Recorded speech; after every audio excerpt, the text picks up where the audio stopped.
Decorating Pages is a podcast dedicated to taking you behind the scenes of the designs of your favorite TV shows and films.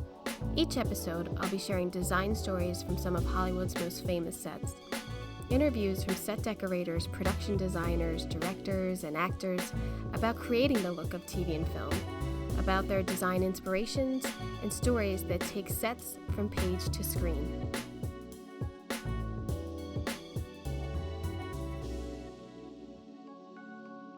Welcome to Decorating Pages. I'm your host, Kim Wanup.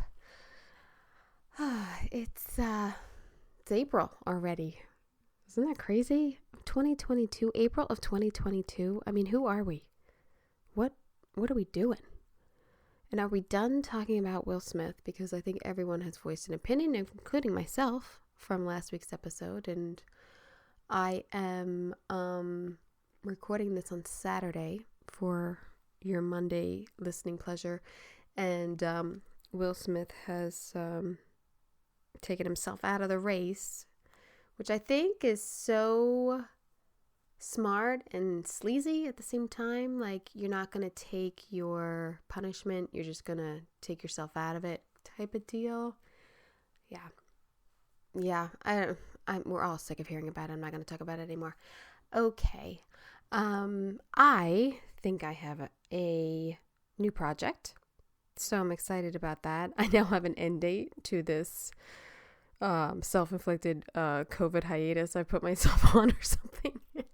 I think I have my deal ironed out, and I am negotiating for the lead and the buyer and making sure I know the rates for everyone so I can give them all the info, and if they need to negotiate more or if I can try to push for as much as I can, the set deck coordinator, the PA, it's a lot, and I want to make sure that people don't feel like they're being cheated, and they shouldn't. We are all working really hard, and the thing is, it's a game, and I really should do an episode of negotiation, but then if producer friends of mine are listening, they'll know my tactics. That I have some secret tactics to get more money, then they don't give it to me anyway. But yeah, it's really important if anyone, in this business or looking to get into this business, the art of negotiation is crucial, and you need to know your self-worth and how much your time is valuable. And I think too, there are certain projects that if the money isn't there, you would walk away. And for a long time in my career, I didn't follow the money. And I did follow the money, I will be honest, when I was on Bones, because I was there for 4 years decorating into about season 5 or 6, and the money was good. In fact, it took me a long time to get back to that money, because it was 1 hour, and I went to half hour after that and whatnot. But I stayed at that job a little too long, and I lost contacts because I just kept going back. So I followed the money there, and it did affect me a little bit, but I bounced back because I'm awesome. But not everybody does. But that's a lesson also, and I think it's a hard one not to follow the money, follow the project, follow the passion. Follow good people. That's really important also. So sometimes you take less money, but you're going to be surrounded by good people. And there's trade-offs, and it's worth it. It's totally worth that. I don't want to say what the project is yet, because I didn't sign anything, and you never know. You never know. So, and it's a bit of a ways off. Like, I'm not starting for almost, 6-8 weeks or something. So I still have a long time off to get some really good interviews in here for you that you will hopefully enjoy. I said in the last episode I hadn't watched Coda, Best Picture, and I was going to do that. But with everything going on this week. I didn't get to it, so that's still on my list. So what Wandup is watching is Cobra Kai. Again, Cobra Kai. I cannot stress this enough. I finished it. I finished 4 seasons in a week, and I'm proud of that. I don't care what you think. I was trying to describe it to my husband, who, in the process, I learned has never seen Karate Kid 1, 2, or 3, and I don't know who I'm sleeping with. Sometimes it's astounding. How do you not see Karate Kid? That's a different podcast. But I'm trying to describe to him the fascination is the way these actors are capsulized. You never saw any of these actors again, really, right? I mean, I never saw Johnny again in anything. I don't think. I gotta look him up. Seriously, I'm telling you, the only one is like Elizabeth Shue, and I think Ralph Macchio had like 1 or 2 other things, but that's it. I mean, Pat Morita was Pat Morita before he was on Karate Kid. We all knew him from Happy Days, right? That's where I know him from. But man, it was a lot of karate in season 4, which I really wasn't into the karate. But yeah, solid. I can't talk more about it. I enjoyed it. So now I gotta wait, like everybody else, for season 5. I don't even know when that's coming out. I think season 4 just came out. So yeah, well, that was good. I am still watching The Dropout. Fantastic. I zoomed through that episode tonight. So good. What is that voice? What if I just started talking in this podcast in a different voice? What if I just, like, I can't even do it. I am obsessed with the fact that this woman changed her voice. And I really wish there was a whole episode dedicated to it. But the story is really good. The sets are really good. I mean, they have a Wall Street Journal office. They have all these mansions, these high-end living, and I enjoy the sets a lot. Severance, I'm back in. That's really good.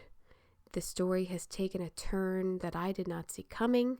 It's super weird, and it's unlike anything I've really seen before, and I can't really think what else it would be like. So, and I think Adam Scott is just doing a really good job in it, and Patricia Arquette is really good, and it's a psycho.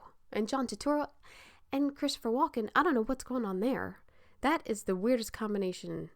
I mean, there should be some like new MTV TV award for that, like best almost weirdo relationship or something. I don't know, but they're nailing it. I love it. And I started and then kind of binged We Crashed on Apple. Production designer Amy Williams and set decorator Susan Ogu.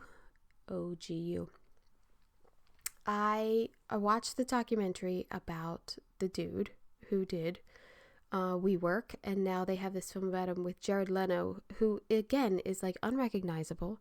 He's so good in everything. I'm not an Anne Hathaway fan, but she's good, and again, she's got a weird voice. Now, let's think about this for a second.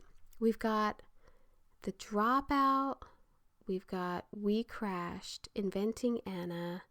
There was something else I watched that is like all of these stories about fake people faking it till they making it, and then they're phonies. I mean, this is basically what the 2000s and the teens were. These are all recent biographies of people who faked it. Like, it's crazy. The WeWork people are crazy. Like, they had billions of dollars. I guess, the Dropout woman too. She had billions of dollars. She's faking people out. Anyway, the sets in We Crashed, which I think is a horrible title, by the way, fantastic. I mean, you really get the vibe of the WeWork and what they were going for, and very high end, really great style. So I'm enjoying it. I think I'm caught up to like episode 7, and I think there's 1 or 2 more. So yeah, We Crashed on Hulu. Binge that one too. And I'm also, don't worry, I'm still keeping up with my Housewives. I still got New Jersey and OC right now. Don't worry, I haven't, just because I don't talk about it doesn't mean I'm not watching it. I started to binge Potomac. I don't know if anybody wants to talk to me about that, but yeah. So yeah, that's what I've been watching. In this episode, I speak with production designer Marek Dobrowolski. Marek has designed a number of historically rich stories that have taken him to locations all over the world. I can't even count how many countries this guy's been to for work. It's amazing. After winning an Emmy for his work on Hitler: Rise of Evil, he continued his epic designs with Steven Spielberg's Into the West, which he was also nominated for. His other designs include The Craft, Terminator, Sarah Connor Chronicles, Justified, World Without End, The Company, Under the Dome, The Last Ship, Mr. Mercedes, and the current season of Walking Dead. His latest film, I'll Find You, is a wonderful story of love conquering all set in Nazi background of World War II. He shares that he got to go home to Poland for filming this and was able to have a total Polish crew while he was there, and really enjoyed shooting in cities that he knew as a boy. He is a wonderful storyteller, as you will hear, sharing about his designs and research for each of these marvelous projects. It was a real treasure to speak with him. 2 disclaimers here. Number 1, I spoke with him for a really long time because his projects were so in-depth, and we just chatted. And so this is the end of the interview.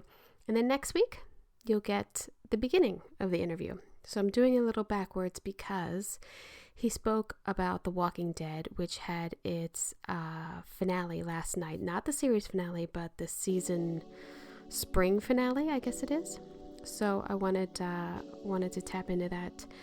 And number 2, you do hear the twins in the background a little bit. Sorry. And yeah, that's what I'm dealing with. They got home from the park and we were still talking, so sorry about that. But it's not too distracting. It's not bad. You'll be fine. So I hope you enjoy.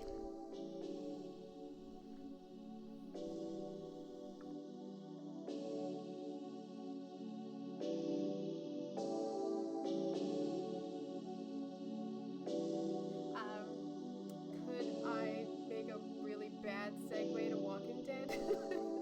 Oh yeah, we can make a segue of Walking Dead. Maybe we go back, jump a little to if you don't mind. Oh yeah. There's two projects I would like to talk about. Oh yeah. One is Into the West, yes, which is the American Holocaust. Yes. And so maybe we can go to that. Oh, definitely.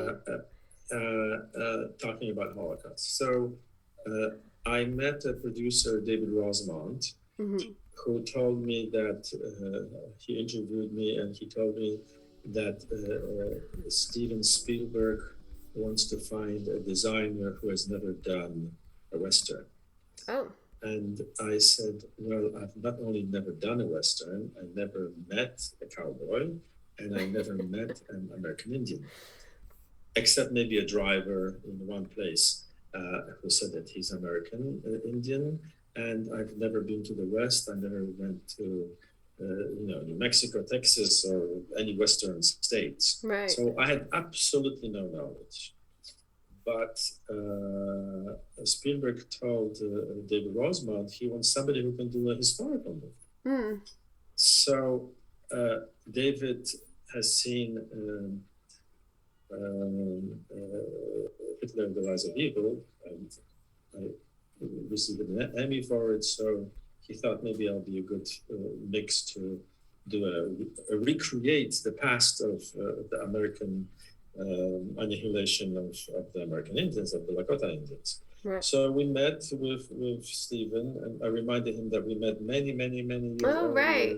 And Rumpelstiltskin, he didn't remember, but that's fine. But he remembered he has been there with his son, Max, who was a couple of years old. Mm. And he told me that he would like to tell a story that has never been told.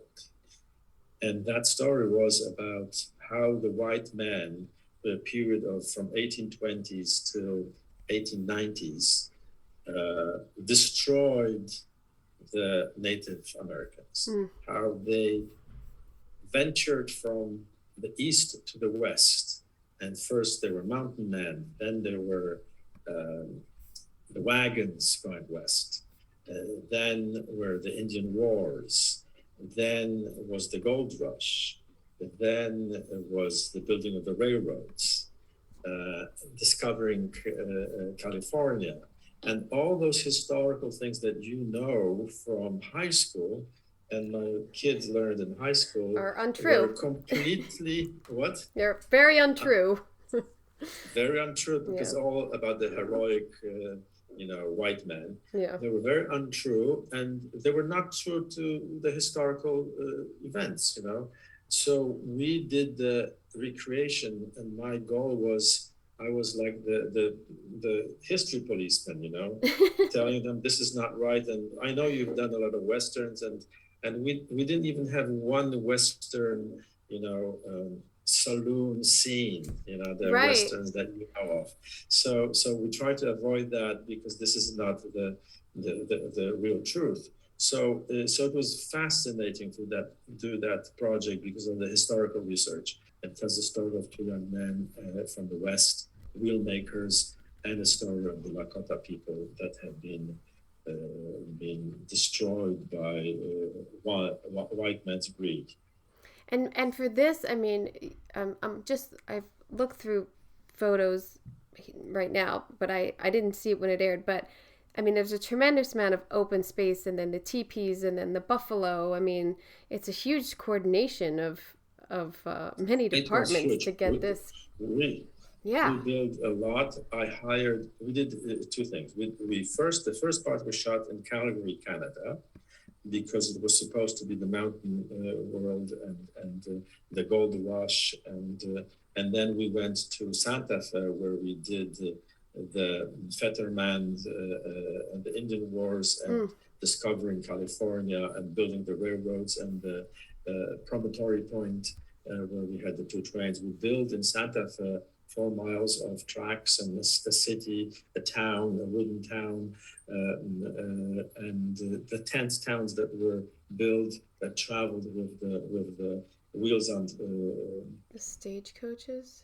No, Wheels on Fire. No. Oh my God, there's a series that was running on TV, Hells on Wheels. Oh. So the Hells on Wheels, which was a kind of the workers that build the railroads, they would travel, they would build the railroad, then they would build a tent town. And this tent town, there was saloons, there were whores, and there was liquor, and then they became real towns. And that's, so for the Promontory Point, we bought 2 trains, the original train, period original, from 2 museums. I forgot where, one from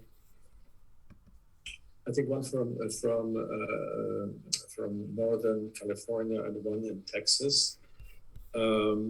We built all the sluices for the gold rush. It was very interesting, because in Calgary, I started designing that in the summer, and we found this beautiful river in the middle of nowhere, and we finished building it in November, and they started shooting in November, December. It started snowing.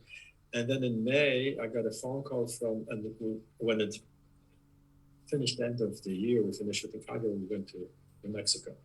And in May, I got a call from the art director, who said, "Oh, we are going next week, and we'll start dismantling the sluices, because it finally melted." Everything was frozen.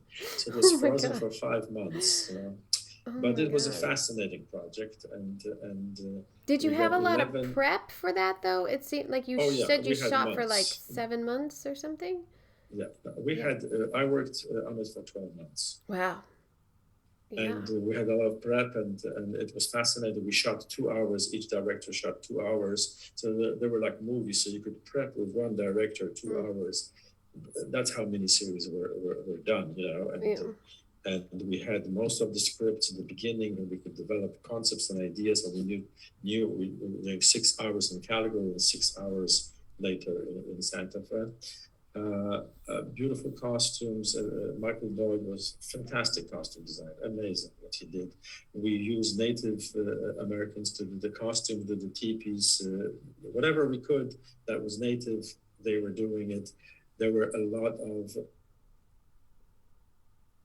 Native actors. Yeah. They acted in Lakota, in Blackfeet language, whichever language the natives were. The scenes were from those natives.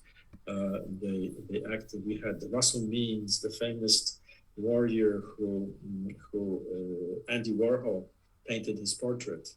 If you search for Russell Means portrait by Andy Warhol, you'll see a beautiful portrait of a warrior. He was part of the warriors who were fighting in the Black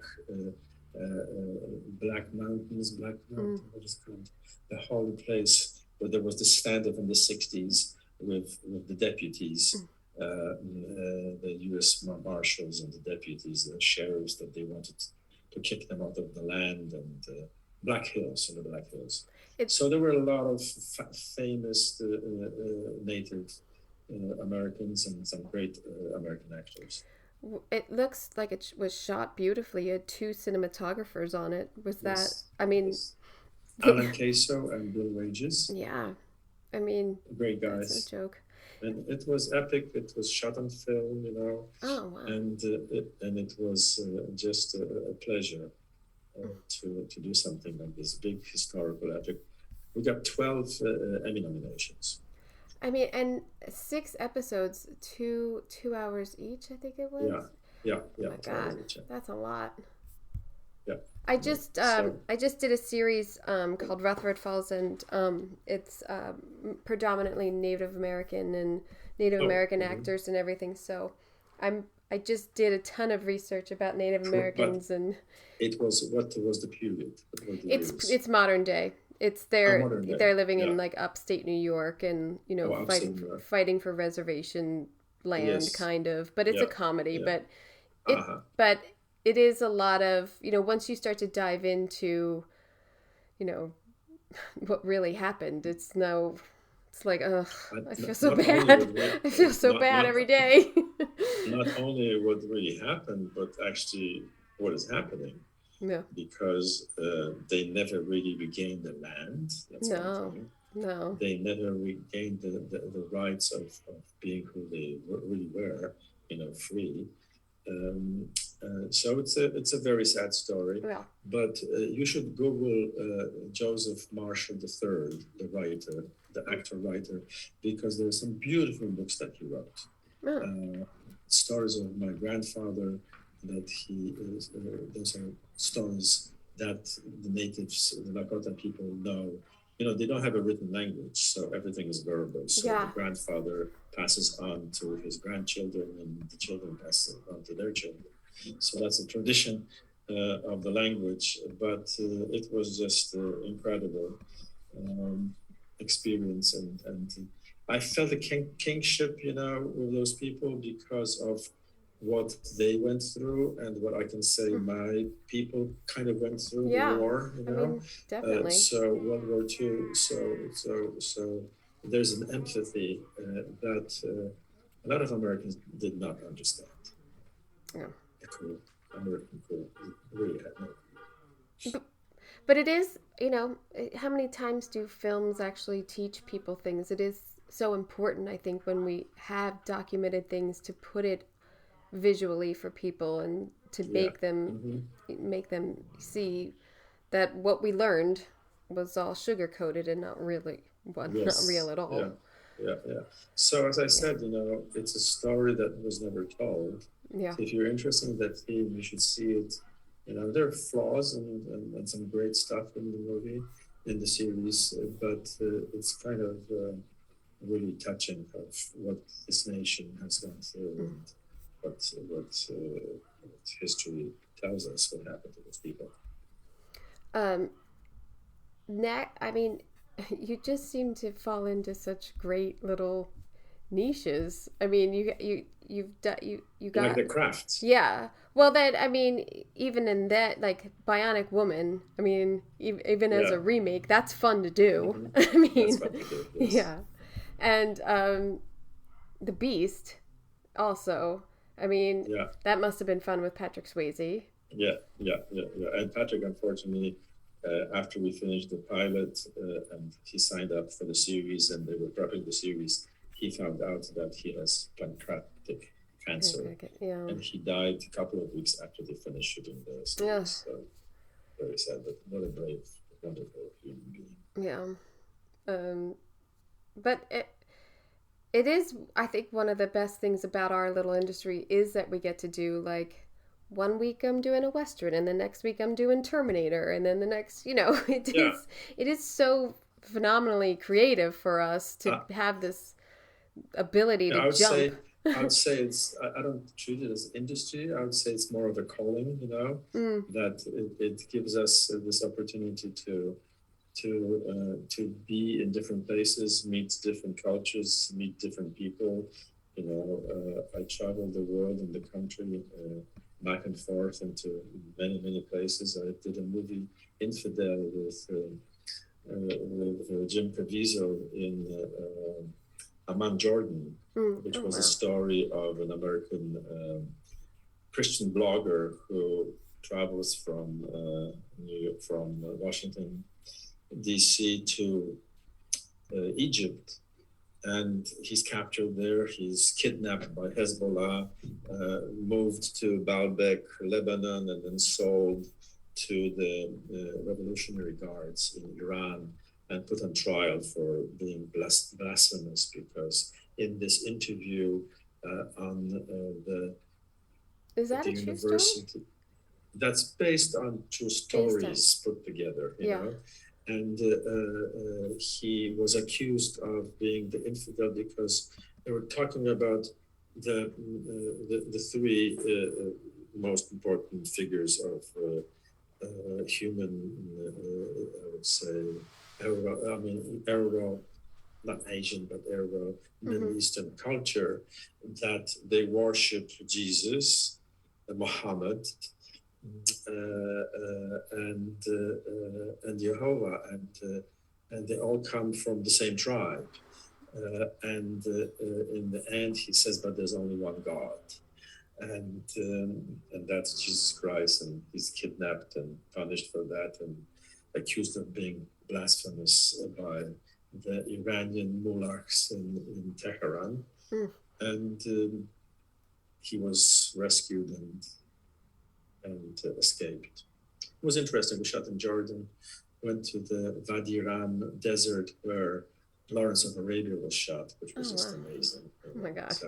So I would say that it's a calling, you choose projects because you want to go there. Well, yeah. I've never been there in places like that. And it opens up the travel for us if you're, willing to go. I mean, at some point, I mean, I can't go now because I got small kids, but I would love to go to like Prague or Jordan. And as a designer, you're in a little different situation because the decorator would work on projects that are close to his culture, his place. Yeah, you would hire a local, hopefully. Yeah. So, but we those who are designers, they just go and explore those worlds. And Andy Fleming, the director of The Craft, after we finished the movie, a couple of, I don't know if it was towards the end or after we finished, he told me that, I asked him, so why did you choose me? I mean, Polish. I never went to high school. I just came to the States, 10 years ago. What do I know about teenage girls doing witchcraft? Teenage girls. Witchcraft, I might know something, but teenage girls. And he said, well, I chose you because you don't know anything about high school. You don't have the preconception that, this is a high school, because I went in Ohio to high school. It was like this. And I went in New York or upstate New York or in Texas. So it was fun to have that interaction. And there was a very interesting thing for me, because the research of the Chicano culture and where that magic comes from was something that I've never been exposed to, you know, the first time I've seen that. Yeah. And I knew a little about that from Bruno Robert, because when we did Blood In, Blood Out, about the Chicano mafia in the 60s, and about the wars between the Chicano and the white Aryan nations in the San Quentin prison and in East Los Angeles, we would explore the Chicano mafia because our hero was Chicano.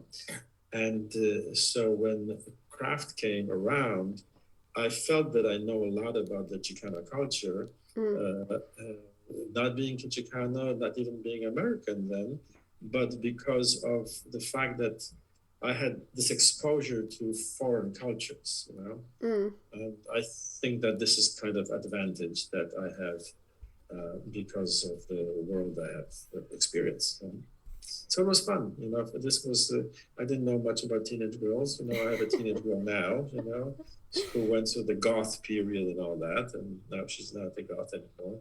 But well, funny too. She probably, was, I mean, if you watch it, she probably watched The Craft. I mean, isn't that oh, amazing? they watched The Craft and they loved The Craft. Yeah. And she was, you know, playing with black magic and meditation and all that stuff. So. Do you like scouting?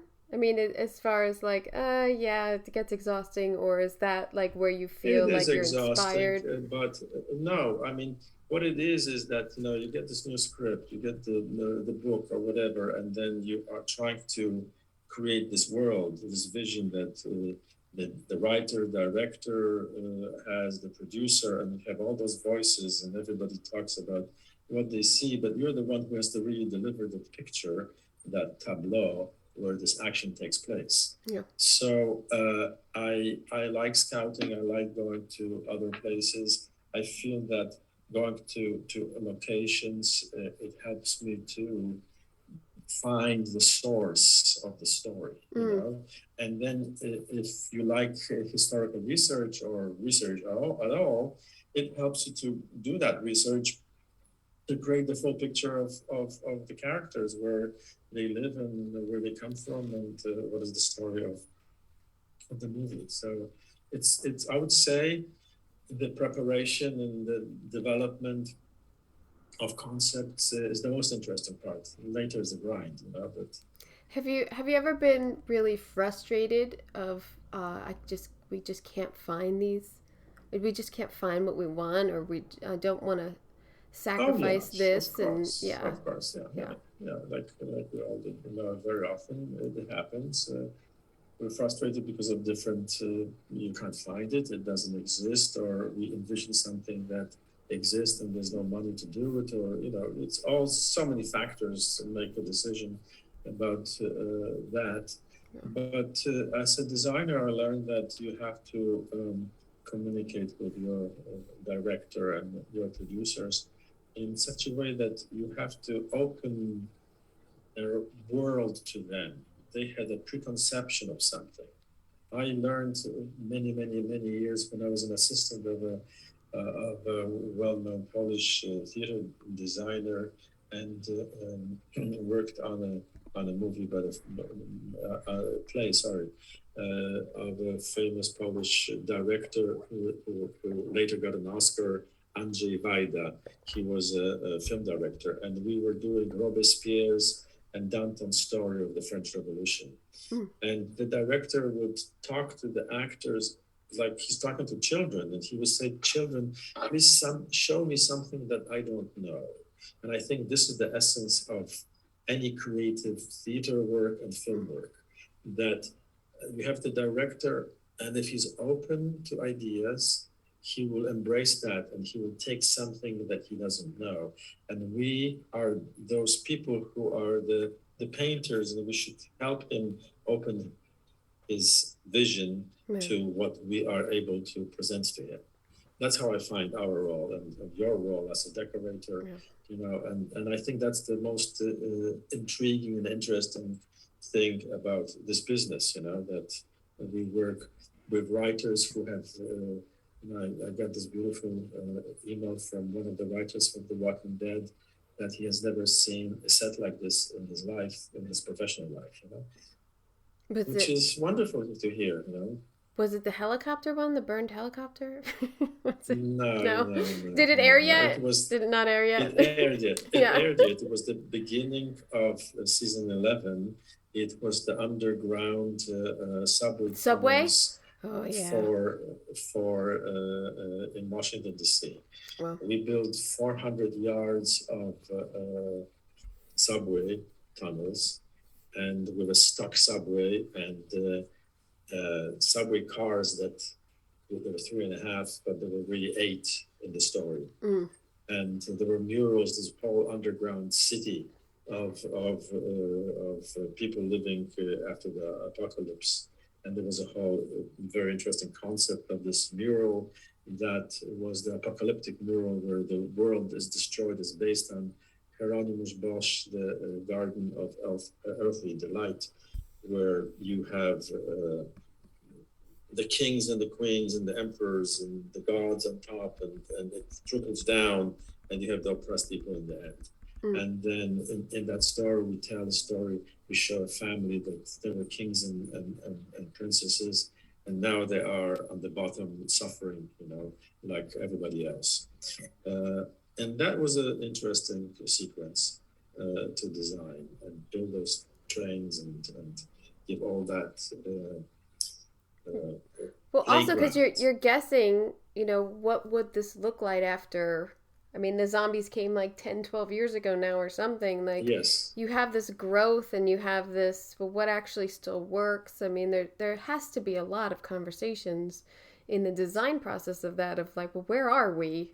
Like, what are we allowed to do here? I mean, I would say, again, that my period experience and kind of interest in historical facts helped. Because I could very easily envision how it looked 10 years. I mean, 10 years ago is nothing. I did movies 200 years ago, 300 years ago. Yeah.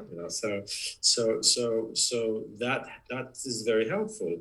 And some people don't have that ability. They're not exposed to that. So what I proposed when we had the first meeting, still in Los Angeles, with Angela Kang, the showrunner, is she told me about the Commonwealth, this isolated community that is preserved the world as it is, but later on we'll find what's the bad about that world, Yeah. And we didn't get there yet in the story. So I suggested that part of those communities were created in such a way that the rest of the city was cut off. So I made the center of that community, the headquarters of the government, a train station from 1875, like you would have in Ohio and the Midwest, Yeah. So it was a Beaux-Arts building that was in the square with a fire station, with shops and a hotel that was owned by the father who was the founder of the city and the father of the woman who's running the Commonwealth, So that was very interesting to dig into the historical aspects of architecture, American architecture of the Industrial Revolution, And then I built the exterior, then I built the interior of that, which was used several times. And we had a Halloween party, big Halloween event, with a haunted house and stuff like that.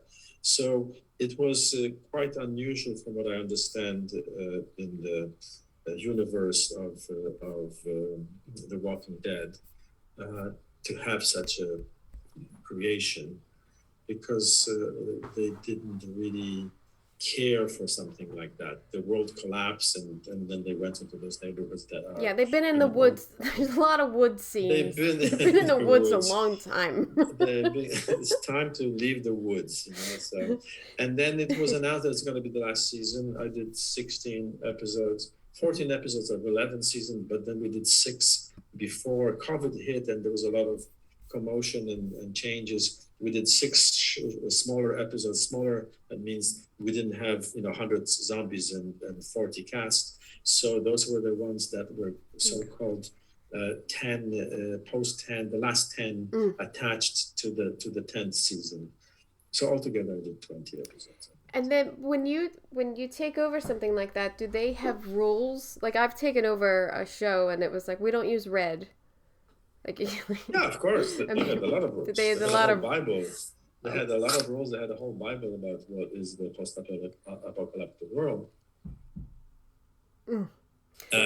And those rules did not really affect the design, I would say. Mm-hmm. But it affected some aspects of the design, and it's more about, they don't have this, they don't have that, they don't have that, so you kind of eliminate those things. And then, in a way, you have to deliver the playing field. Yeah. Because, as you know, it is mostly, I don't want to be so blunt, but it's mostly about how you kill a zombie. Yeah. Well, the human survival aspect. I mean, I think that's what it... I mean, I think they have great makeup, and I think they did some really cool stuff, but I think it's always this... Greg Nicotero, who's the special effects makeup the person who developed it with Frank Darabont, is just doing magic. But I just felt, I was never a fan of the show. Mm-hmm. Actually, I told that to Angela at the first meeting. I said, I've never seen your show except last week when I saw the pilot. The pilot's fantastic. The pilot was absolutely fantastic. Yeah. I've rewatched the pilot. It's fantastic. Yeah. Yes. Yeah. Fantastic. And then I heard that a couple of years of the episodes were great, few years, and then it kind of went down. They were too much in the woods. Yes. And I think season 11 kind of brought it out of the woods and gave it some quality. But the writing, the storytelling, it's kind of sentimental. They kill the zombies, then they sit down and they talk about their lives, and then they go out and they kill the zombies. Yeah, it's it's survival. And then it's survival among the living. It's really, that's what I always liked about it. I gave up about 2 seasons ago, but then knowing that it was the last season, I've caught up. I've just caught up. Checked in. Yeah. Well, I checked in a couple episodes. I didn't watch everything I missed because I was like, I get it. So I'm excited to see the ending. Yeah, the city of the Commonwealth, the whole square, that was an interesting thing to design. The Meridian, so-called Meridian compound. That was fun. We took an old factory over and did a lot of crazy things there.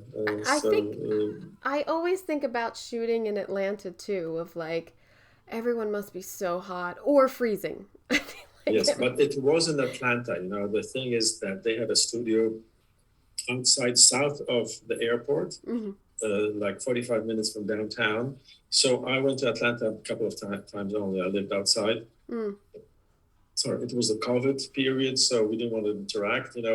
Over there in Atlanta, they don't wear masks. They carry guns. Right. So right. Exactly. So that was what was happening. And then there's horrible killings of the Asian women and the horrible killings of the African American. I mean, it's just a different world. Yes, it is. It's hard to think about. You do a lot of downer stuff. Where's your comedies? How can I say? Tragedy, like it comes from theater. Yeah. Tragedy is more interesting. Yes. Well, yes.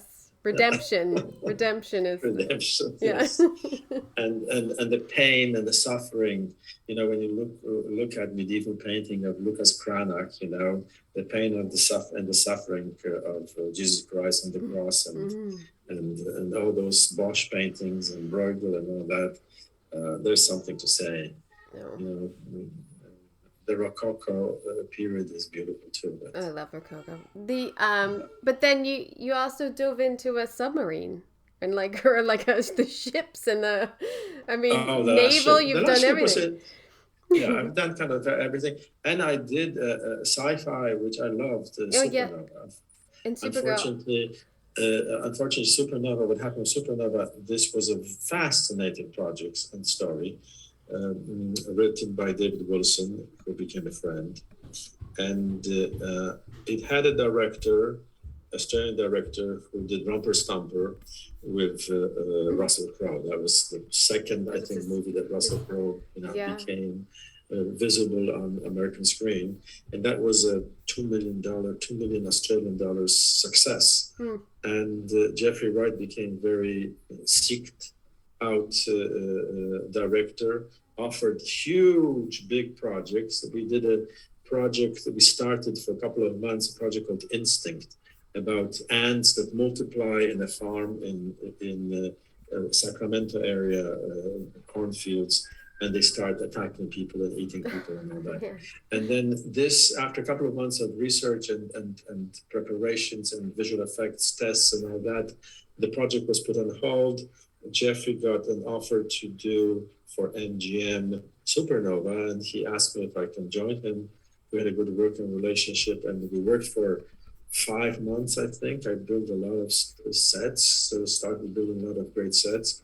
And then he was fired. There was a miscommunication between the studio and him. And then Walter Hill came, and under pressure that there's supposed to be a SAG strike or a screenwriter's strike, one of the big strikes. Oh yeah, in 2009, the writer's strike. Yes, they knew that we have to finish shooting by a certain date, because if we don't finish, then they have to stop shooting. So Walter was hired, and Walter, he co-wrote the first Alien, and then became a producer on every Alien project. But it's really Ridley Scott, and Giger and all those great artists. I mean, this seems like a lot of build. You built the whole spaceship? Oh, everything. Yeah. I mean, and the mine on the planet, and it was. And so what happened is Walter came, and Walter comes from a tradition of doing westerns and boxing movies, and he's a great director in that genre.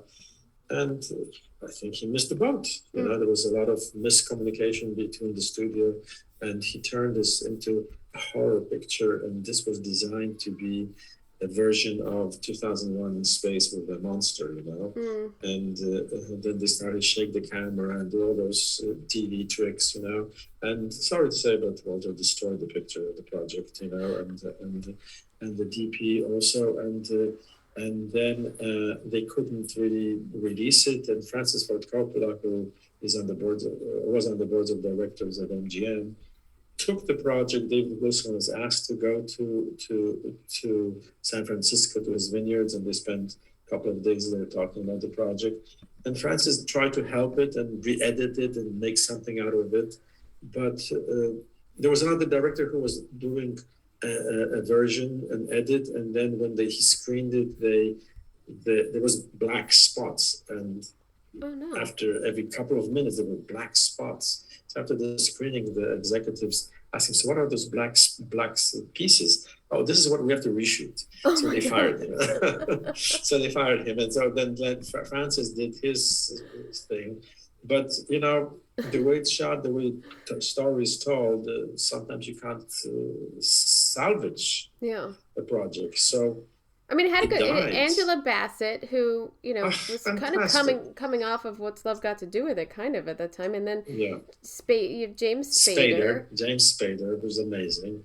Lou Diamond Phillips, who I worked with before on a project that he wrote.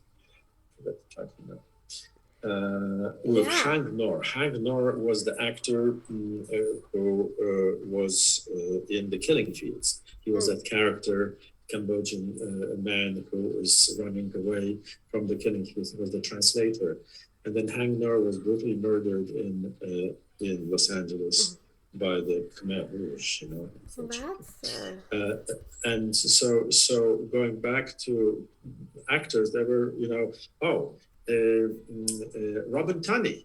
But I Yeah, did the who's in craft the with, craft. Yeah. So there was a lot of connections. The 6 degree of separations was like, it's always working in my case. I always do something that with people that have been here and there, and then you kind of reconnect. A lot of us have that, Yeah.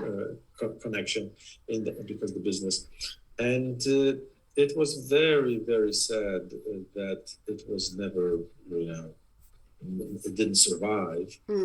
One thing I can say that I had a satisfaction years later. I would meet different people, different, mostly visual effects designers, and they would tell me that when they were growing up, they saw the supernova. It was so beautifully designed. I learned so many things about the design aspect of the outer space and stuff like that. That's I the would best. love to design. I would love to design another sci-fi project, because I feel that it is like doing a period movie. Yeah. Yeah. You create that culture. It's in the future. We don't know that, but in a way, the past. But on the basis of the past, you can create the future. And so I hope I still have a chance to do. I've never done sci-fi. space. It's the only thing I really want to check off my list at Yeah. one point. I just think it's Star Wars is like the best for me, of sort of like, how did they come up with all that? And it's still, they're still appreciating it. It's amazing. Yes. No, there's some great Dune. Look at Dune. What a great movie. Dune is What a design. What a everything. I mean, the lighting is unreal. The director, what was the previous sci-fi movie did with all those monsters, the black monsters showing away, not away. What was it? What a great concept. So from time to time, people make some great space movies. Futuristic. I would call them futuristic. Well, I mean, Terminator. That was I was the art director. Some love there. Yeah, that was great. Another project worth talking about in this kind of historical world that I like to play with was The Company. The Company was a miniseries for TNT developed by Ridley Scott, and it was the history of the KGB, the Russian intelligence service, and the CIA. And it started in the 50s, how the CIA would draft to their service young men who finished Yale, and then the history goes through the fact that historical events that happened, like in the 50s, the Hungarian Revolution. We shot in Hungary. Oh, wow. So we did the Hungarian Revolution there. The Bay of Pigs, we shot in Puerto Rico. The invasion of the Cuban freedom fighters of Cuba. Then the building of the Berlin Wall in the 60s. Then the Bay of Pigs. Then the 70s, 80s in Russia, the revolution with Yeltsin and all that. And how it interacted back and forth between spies and not spies, and the fact that James Jesu Angleton, who was the head of the counterintelligence service at the CIA in the 50s and 60s, was obsessed that there's a mall in America, in the CIA. It's a Russian mall.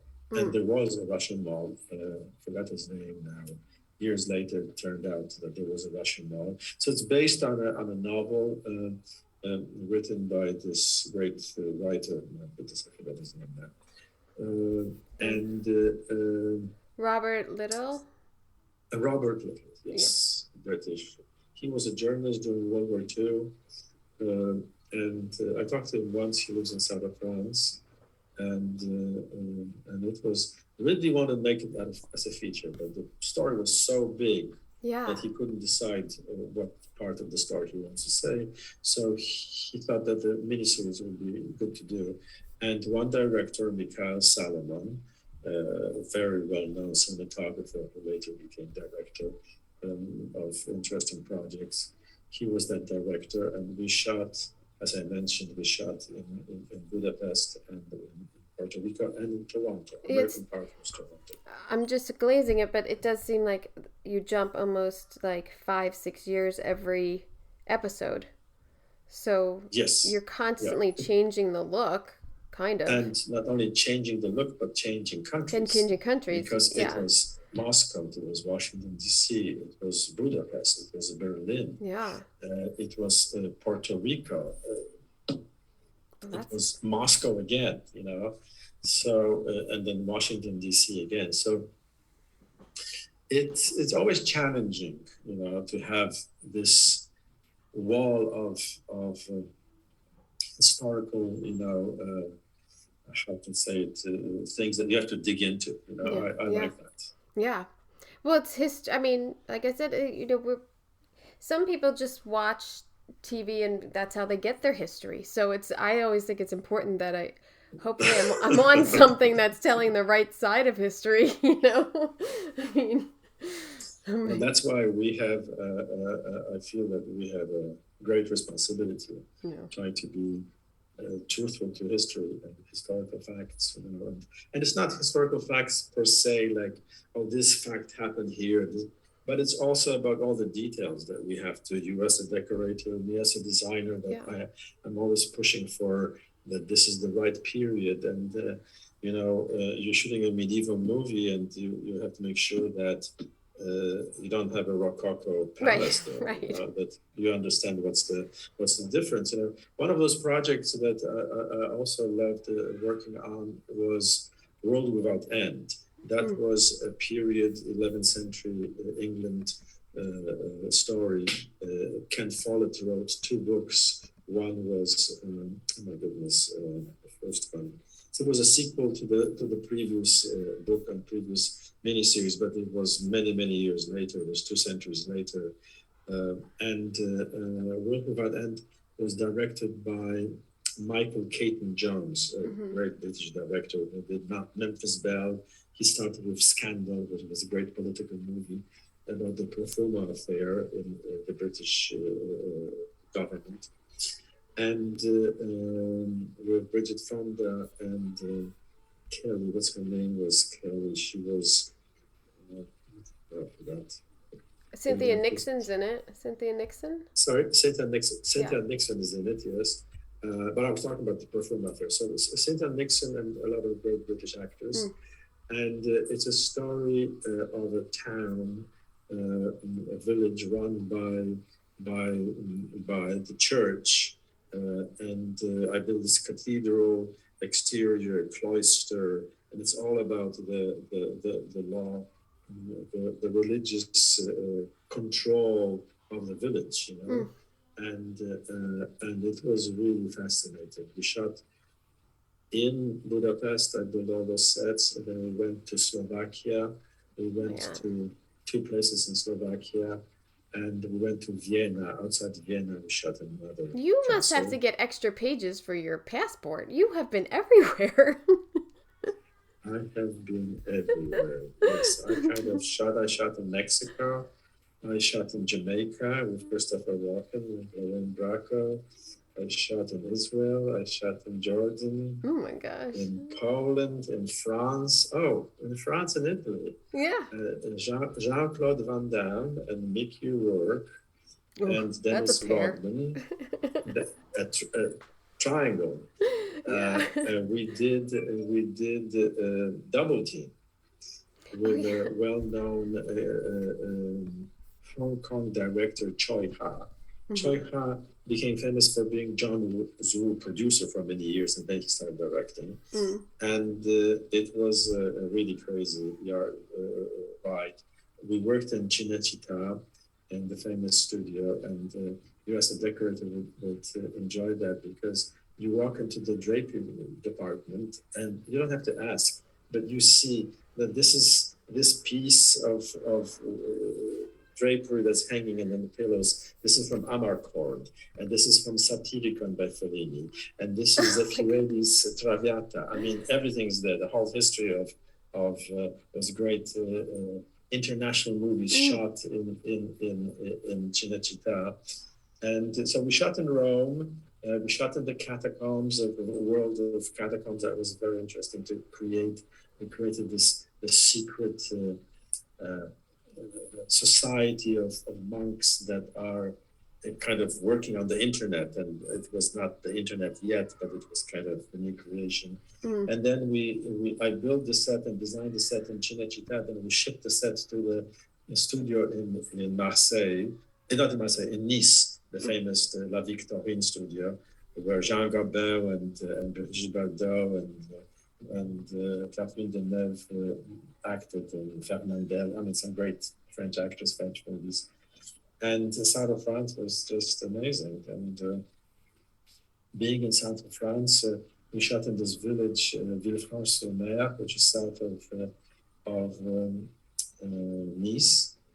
And in this beautiful chapel, Romanesque chapel, in 1954, they renovated that chapel, and Jean Cocteau, the French poet and the painter, offered that he is going to paint frescoes for free.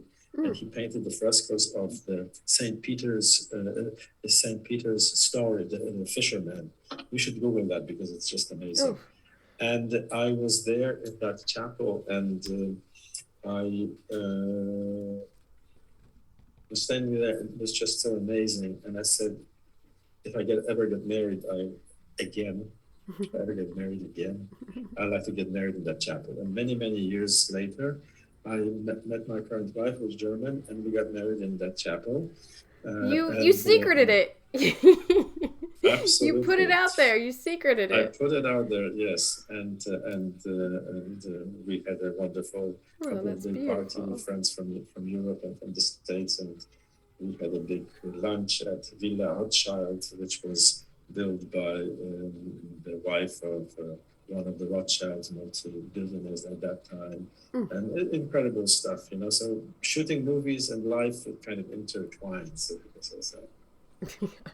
Well, I mean, a lot of it is trying to get back to your life, like having your work life and then trying to get back to your wife and children is it's exhausting. Back. And you know, it's hard. I have kids, like you have kids, you know, and I travel and I come back. And the hardest was with David Rosemond when we were doing Into the West.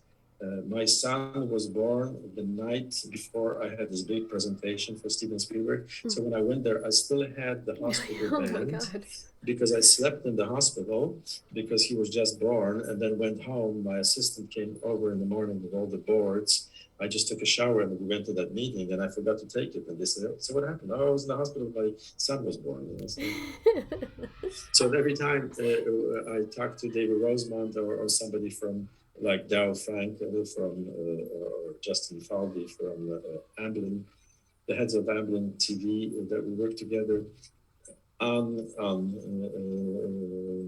this and on Into the West, and also on Under the Dome. They say, "So when did we meet?"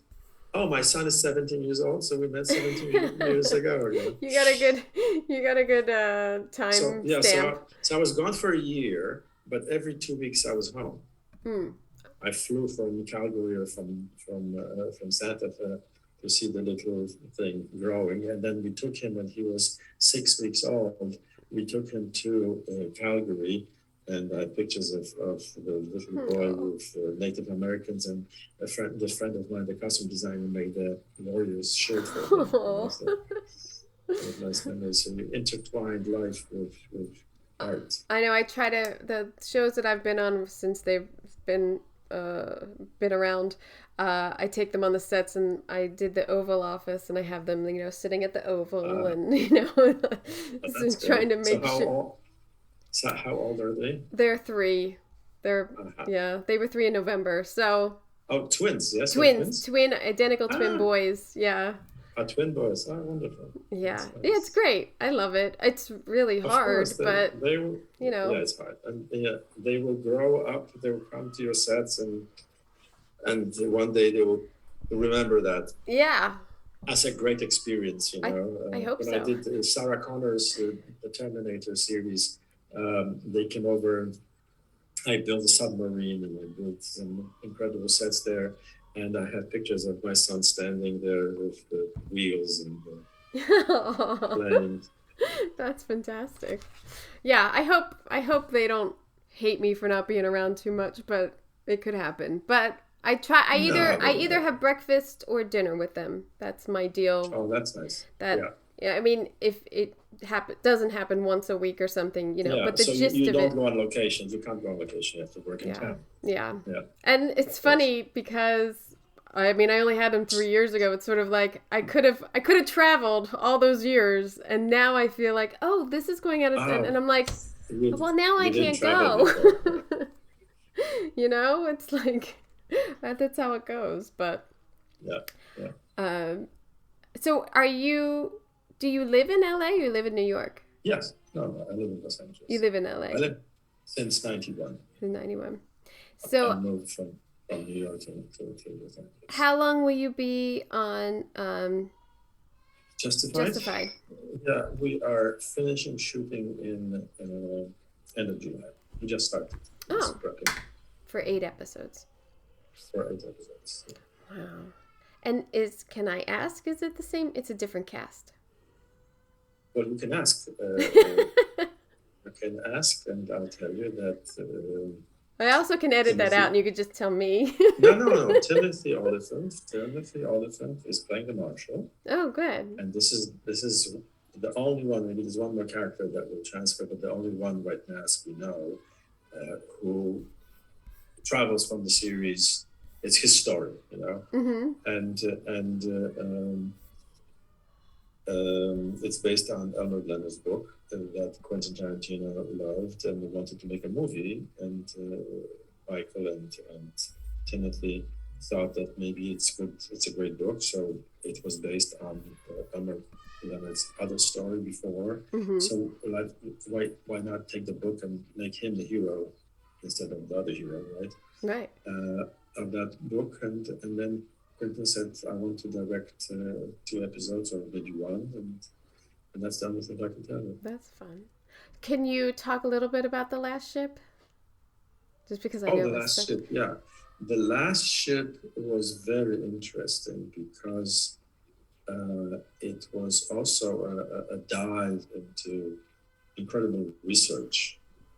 Because when we started the prep, we were told that, oh yeah, the Department of Defense loves this idea and they're going to give us all the destroyers we want, Ooh. and we can go to San Diego and shoot on those destroyers.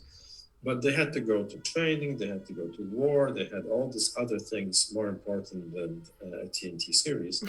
So at one point, Michael Wright, who was the head of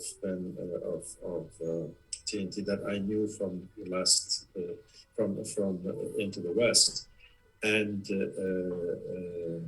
Jack Bender, who I did the 2 seasons of Under the Dome. He was the director.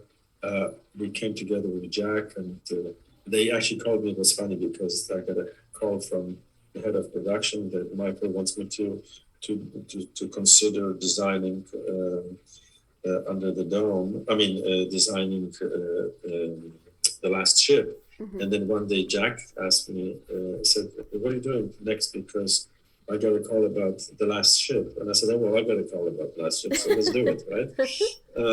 And what was interesting that it turned out that to go to San Diego and shoot one day, it would cost $150,000 more than shooting in Los Angeles. And then to go on a ship, we have to schedule it, weeks in advance, Right. and then we don't know which ship we're going to get. And Oh. each of those ships, destroyers, are built in different periods. This one was built in 2015, and this one was built in 2011. They have the same design, but it looks different. Right. All the details that we pay attention to. So I told Jack and Michael that the only way to do it is to build everything. And Michael said, okay, and he found another couple of $1 million. And for $5 million, I built all the interiors of the ship, except few scenes were shot in the interior, like the engine room, but we built the bridge, and then we built the bridge of the Russian ship. We built all the hallways, all that stuff. And then we only went a couple of times to be on the way when the ships went out to the sea, and they could shoot some scenes. And then in San Pedro, there's this this battleship. So this battleship became the Russian ship. Oh. Because it's World War II. So we figured out that it kind of works for the story. And on the American destroyer, we built the lab, which was a lot of fun. And we could foresee the pandemic, Yeah. I think I shot on that one ship in San Pedro. The St. George? Yes. St. George? In San Pedro is the big battleship with the 3 guns. Yeah. I shot 6 guns. Yeah. On Veep, we did one episode on there. And on Veep. Yes, of course. I'm sure you must have. We were down in the cafeteria and then on top. Yes. Yeah. On top. Yeah, the cafeteria. Yeah. So we built the cafeteria. We built everything. It was amazing. I loved it. It was so fun. So much fun doing it. And then meeting with all the higher ups from the Navy. We had the Secretary of the Navy showed up, and a couple of commanders and the ranks, the highest ranks, whatever. And the Secretary gave me this, they have those coins, medals that military exchanges. Each military personnel, they collect those coins. This commemorative coins. So he gave me one, which was nice. Nice. But what they said is that they have never seen such a perfect reproduction of what a really ship is. They could never believe, and they asked us, "Can we train here?" I said, "Hey, after we finish the series, take it." But it never happened. I was going to ask you if you had to make the ship bigger for shooting, or what did you try to? No. We tried to stick to the sizes. It was very uncomfortable. We had wide walls and ceilings and pieces, like we always do. But we built everything according to the sizes. We didn't cheat. Good. We built. We had those steel, the steel doors that are on ships that we close. We had steel doors. Each door was made from steel and cost $12,000. It was, everything was for real. We went see, that's a door the grips won't rip off. They won't take out. No, you just open it, and you want to shoot, you have to open the door. You can't dismantle it. And Jeffrey Cushon, a great decorator. I don't know if you know Jeffrey. I do know. Yes. You know Jeffrey. Jeffrey is great, and Jeffrey did just now. Our Flag Means Death. Oh, I'm gonna binge that. I heard it's really good. You have to binge that. Yeah. You have to binge on that. Yeah. So Jeffrey went to Corpus Christi, where the Navy sells the ships to salvage companies. What they do is the Navy, when they decommission a ship, they take all the instruments, the valuable stuff off before, and then they sell it for scrap. So they move those ships down there to Corpus Christi, and in the heat of 110 degrees, they have workers down in the 4th level, removing pieces. And we bought a couple of 40-footers full of this equipment, this incredible thing. And it was the real thing. Wow. It was covered with paint, 20 years old, with asbestos and with lead and all that. Everything had to be cleaned, but because we had all those things, we could reproduce the bridge. We could reproduce the hallways. We had the real things. And it was amazing. I had a fantastic Karen Higgins, construction coordinator, great painters, and this was really fun to do it. It was just like a historical, project to recreate. I had a friend who came on as an art director, but after you left, Bob Vukovic. Who? Bob Vukovic? Vukovic. Yes. Vukovic. Yeah. He worked with Alicia Makaronek, who's my art director. Yeah. And she took over after 2 seasons. She took over season 3, 4, 5, I think. And Bob was her art director. Yeah. So I knew of it when it was filming and everything, and he said he was telling me how like ridiculously great these sets were, and like I think I remember he really enjoyed working on it just because of like you really like you're on a ship. He's like the production value was amazing. And then they had we had the story. They had the stories where they go on land and things happen. And we build other sets. Well, the episode has to get off the ship sometime, I hope. Yes. We gotta get off the ship. I know we touched a little bit on Dune, but is there anything you've watched lately that's inspiring to you?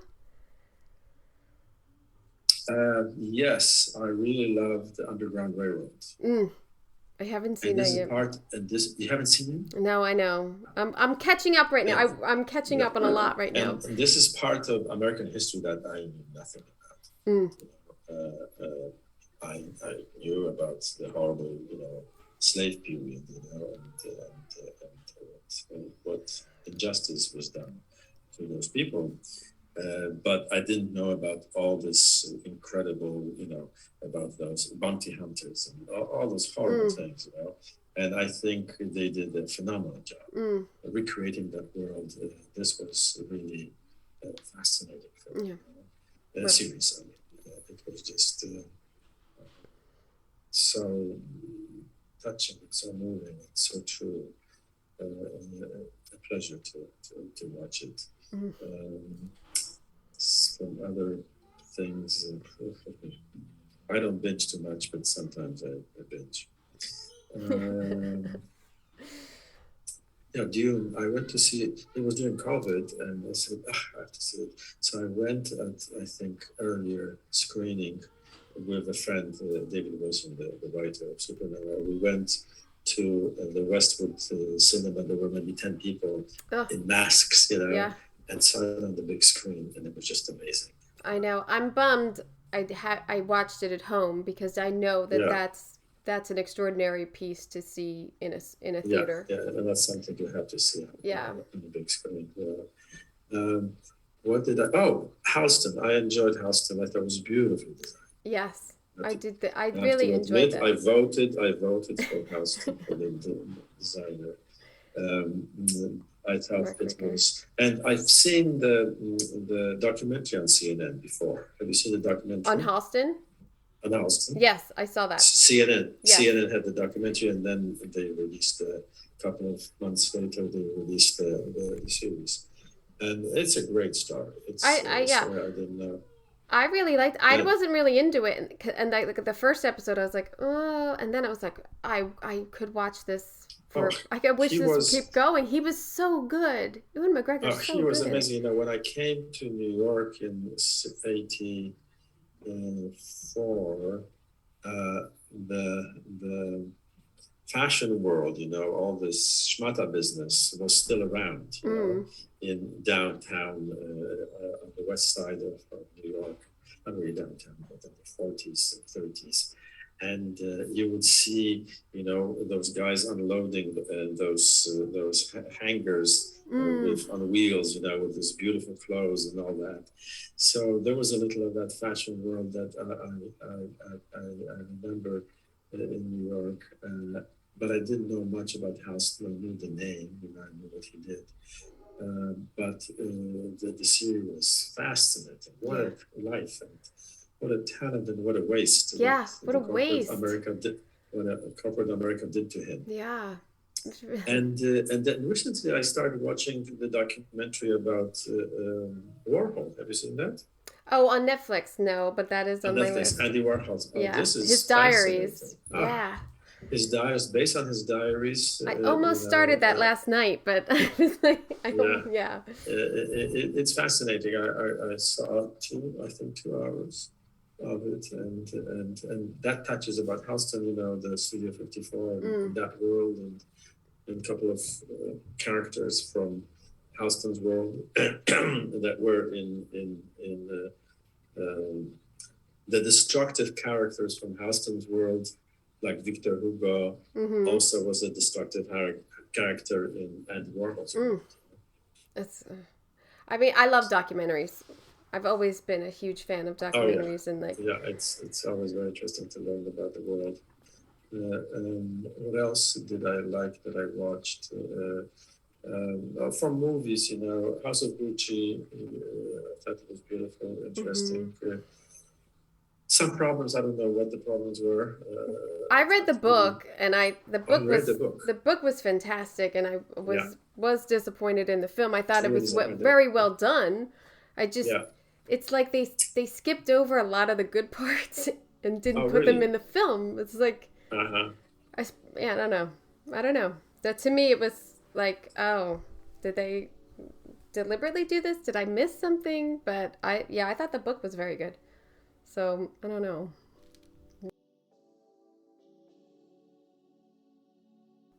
As I said, Marek is a plethora of history and knowledge of these projects that he has designed, and the amount of travel he has done and the diversity of the shows that he has done is really incredible.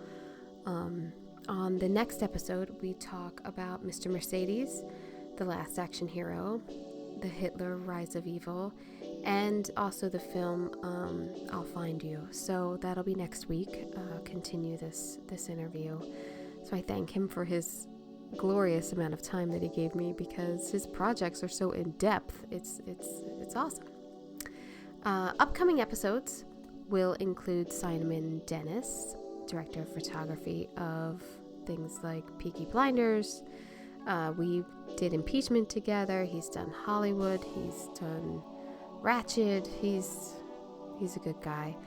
And I also have Kim Leonard, who is a set decorator for The Dropout, which I told you before I'm obsessed with. The Mosquito Coast. We met years ago and worked together, so I'm really looking forward to that interview. So I hope you got an earful. Floating always feels better when it's free. Stogie Floaty Luxury Poke Flute, available now with free shipping with promo code FLOATFREE on Etsy and stogiefloaty.com.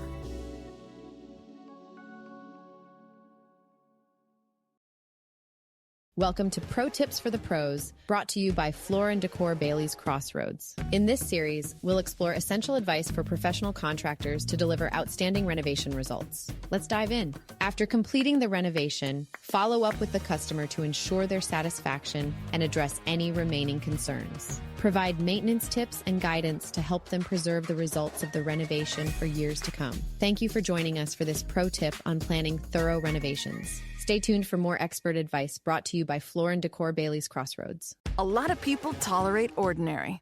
Ordinary bathrooms, kitchens, entryways. Well, not on your watch. If you're a pro, you've got a new partner in town. Floor & Decor.